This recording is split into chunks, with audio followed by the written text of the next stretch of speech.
আল্লাহ বলছেন বান্দারে তাড়াহুড়ো করে সব কাজ ফেলে একসঙ্গে চলে আসো, নামাজের দিকে আসো, নামাজে দাঁড়াও। আজান হয়ে যায় সুন্দর মিষ্টি সুরে, ব্যবসা চলে, সব চলে, কিন্তু বান্দা নামাজে হাজির হয় না। জাহান্নামে যাওয়ার এক নাম্বার কারণ হলো আজান শুনেছে কিন্তু বান্দা নামাজে যায় নাই। এটা হলো এক নাম্বার কারণ। জাহান্নামে যাওয়ার এক নাম্বার কারণ হলো নামাজটাকে ছেড়ে দেওয়া। নাম্বার 2 হলো জাহান্নামে যাওয়ার 2 নাম্বার কারণ হলো বান্দার হক নষ্ট করে ফেলা। মিসকিনদের খাবার দানে যারা উৎসাহ দেয় নাই, বান্দার হক যারা নষ্ট করেছে, রাস্তার টাকা মেরে খেয়েছে, জনগণের টাকা মেরে খেয়েছে, এতিমের মাল, ভাতিজার মাল চাচা মেরে খেয়েছে, বোনের সম্পত্তি ভাই বুঝে দেয় না, এমন ভাই তো গুরুদাসপুরে নাই।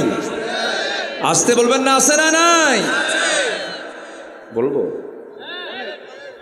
আবার যদি জমি যদি ভাগ করে দেওয়া লাগে দিবেন তো? তাহলে মাহফিল সফল, বলি আলহামদুলিল্লাহ। তাহলে 2টা কারণ বললাম। বোনের সম্পত্তি মেরে খাওয়া যাবে? আসলে যাবে যাবে। আচ্ছা, আমার দেশে কি বোনের সম্পত্তি দেওয়া ভাই কি বেশি না কম? ভালো করে বলবেন। বোনের সম্পত্তি পুঙ্খানুপুঙ্খ পাই টু পাই বুঝায় দেয় এমন ভাইয়ের সংখ্যা বেশি না কম? নাই, কাম সারছে। খালি দোয়া করে দেয়, দোয়া করে দেয়। ওই দেখেন, দোয়া করে দেয়। উনি ভুক্তভোগী, উনি খুব রাগ করছে। আবার আড়াল থেকে হয়তো মা বোন বলতেছেন, হুজুর ভালো কিরকম ভাই কিছু বসে আছে, যদি অংশটা পাই, ঠিক আছে না? ওয়াজের ফলাফল বোনরা কালকে টের পাবে যে ওয়াজের ফলাফল কি হলো। শোনেন, আল্লাহর হক আর বান্দার হক, এই 2টা ঠিক যদি কোনো বান্দা রাখতে পারে, জান্নাতে যেতে তার কোনো বাধা নাই। যেরকম সুবহানাল্লাহ। কার হক? 1 নম্বর কার হক? আল্লাহর হক 1 নম্বর হলো নামাজ। 1 নম্বর কি বলেন? নামাজ। বান্দার হক আছে না নাই? আচ্ছা আচ্ছা, আল্লাহ তাআলা কিন্তু ইচ্ছা করলে কবরের সব হিসাব নিতে পারতেন, কিন্তু আল্লাহকে সব হিসাব কি কবরে নেবেন? কোথায় নেবেন বলেন? সবাই বলেন। হাসরে। কেন এত টাইম কি দরকার? আল্লাহ তো কবরেই ফিনিশিং দিতে পারতেন, কিন্তু কবরে তো হিসাব ক্লিয়ার হবে না। কেন? আল্লাহর হক নহে, আল্লাহ বললেন তুই নামাজ পড়ছিস না, বিচার করে ফেললেন। কিন্তু যে বান্দা কবরে গেছে, ওর আত্মীয় স্বজন এখনো মরেই নেই, আসতে কয়, ঠিক কিনা বলেন? আবার ওই যে কাবিল প্রথম যে খুনটা করেছিল, ইতিহাস কিন্তু জানলে ওয়াজ শুনতে মজা লাগে। এখন ওই ইতিহাসগুলো যারা জানেন তারা জিনিসটা ক্লিয়ার হবে। প্রথম যে খুনটা করছিল সেটা কে? না, কাবিল।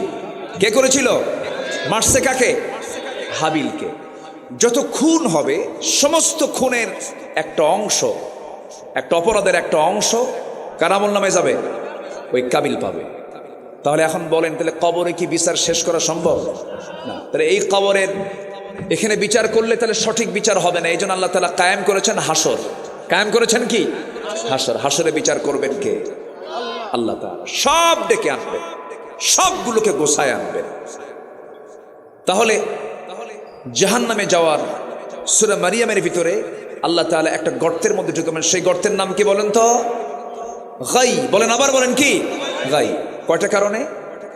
2টা। এর মধ্যে 1 নম্বর কারণ কি? নামাজ নষ্ট করা। আবার এইদিকে সূরা মুদ্দাসসিরে বলছেন 4টা কারণে বান্দা জাহান্নামে যাবে। এর মধ্যে 1 নম্বর কারণ কি? নামাজ। তাহলে এখানেও নামাজ, ওখানেও নামাজ। এরপর বলছেন বান্দার হক যারা নষ্ট করবে, বোনের সম্পত্তি বুঝে দেয় না, বাবা মারা গেছে 1 যুগ আগে, কিন্তু ভাইরা শুধু তাল বাহানা করে।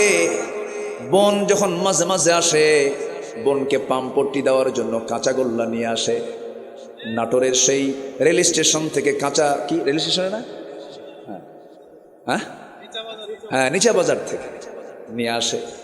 নিয়ে এসে বোনকে বলে, বোন বসো, ও আমার বোন, তোমরাই তো আমার বড় বোন, বাপ মারা গেছে, অংশ নিতে এসেছো। একটা কথা বলি, বোন রাগ করো না, অংশ নিলে কিন্তু ধ্বংস হয়। দেখছেন কি ওয়াজটা দিল, দেখে মানে শয়তান ফেল। এরকম আছে না ভাই? এরকম ভাই আছে না? আচ্ছা। অংশ দিয়ে দিতে হবে। লিযযাকারি মিসলু হাযযিল উনসাইন।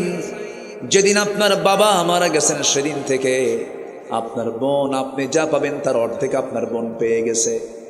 5 ভাই, কোনো কথা নাই। একটা গামছা বাবা রেখে গেছেন, গামছাটাকে প্রয়োজনে 5 টুকরা করে 5 ভাই নিয়ে নেবে। এটাই হলো ইনসাফ। এই দুনিয়াতে যার এরকম বিচার ঠিক থেকে যাবে তার জন্য জান্নাত ঠিক থেকে যাবে। দুনিয়াতে যার অংশ বন্টন ঠিক আছে তার জান্নাতের অংশ বন্টনও ঠিক থাকবে, নষ্ট করা যাবে না। আমার বন্ধুগণ, গাই নামক গর্তের ভিতরে সরাসরি কোরআনে আসছে 7টা অপরাধ করলে, 2টা অপরাধ করলে পরে বান্দাকে গাই নামক গর্তের মধ্যে দেব। আরেকটা অপরাধ হলো ওয়াত্তাবাউশ শাহাওয়াত, মন যা চায় সে অনুযায়ী চলে। মন চায় মদ খাবো, মদ খায়। এমন লোক আছে না নাই বলে? মদের দোকান নাটোর জেলায় নাই, মদখোর নাটোর জেলায় নাই। তাহলে ওরা কিন্তু হজও করে, আবার লেখে আলহাজ অমক। ও যে মদ খায় লেখা উচিত আলহাজ মদখোর অমক। নাটোর জেলায় তো সুদখোর নাই। আসতে বলবেন আছে না নাই? আমার ওয়াজ শুনে যদি আজকে কেউ মন খারাপ করেন তাহলে ভাববো ওটা সুদ খায় আর একটা মদ খায়। আমার বন্ধুগণ,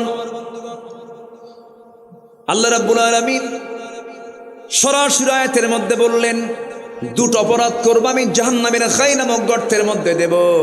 একটা হচ্ছে নামাজ নষ্ট করবা, আর একটা হলো মন যা চায় তাই করবা। আমরা কি নফসের গোলাম হব না আল্লাহর গোলাম হব? কার গোলাম হব? আল্লাহর গোলাম হব। আল্লাহ রাব্বুল আলামিন এই 2টা সরাসরি কারণ বললেন।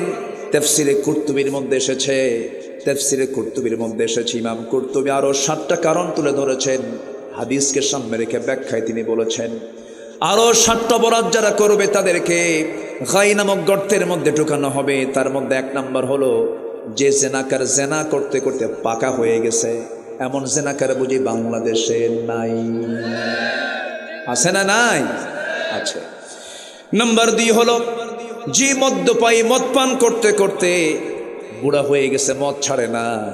নাম্বার 3 হলো যে সুদখোর, সুদের কারবার করতে করতে সুদে পাকা হয়ে গেছে, আল্লাহ তাকে জাহান্নামের গর্তের মধ্যে ফেলে দিবেন। যে সন্তান পিতামাতার হক আদায় করে না, পিতামাতাকে কষ্ট দেয়। আজকে আমি মাহফিল আসতে নিয়ে একজন যুবক